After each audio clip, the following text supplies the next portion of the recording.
day, more than 7,400 people worldwide are infected with HIV, the virus that causes AIDS.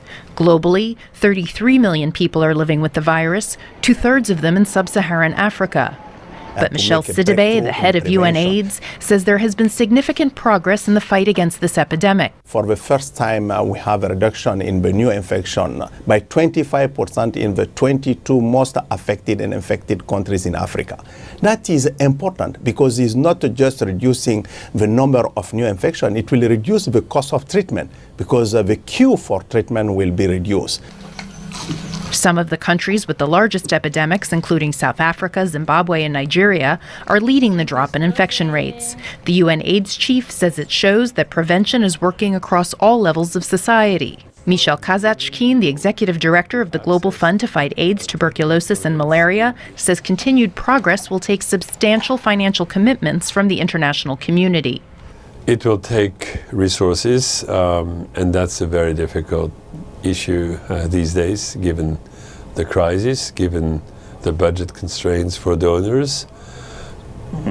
From a Global Fund perspective, we have talked to the donors and we have said that for the next 3 years we would need somewhere between 13 and 20 billion for the 3 years in dollars.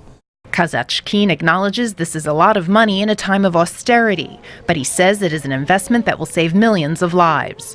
In many cases, the various Millennium Development Goals are interconnected.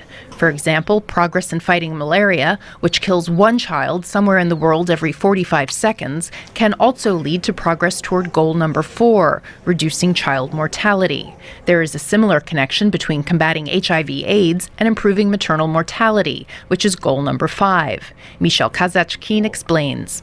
When it comes to AIDS, you can't really separate AIDS from sexual and reproductive health or maternal mortality. Over 50% of deaths in women between the age of 15 and 49 in Africa are from AIDS. Both Kazatchkine and Sidibe believe it will be possible to come close to the disease reduction targets for goal number 6, if not reach them, on schedule. But they say certain obstacles need to be overcome. They say predictable long-term financing must be secured, affordable drugs must be obtained, national health systems must be improved, and discrimination against people living with such diseases as HIV/AIDS must be eliminated. Margaret Bashir, VOA News, the United Nations.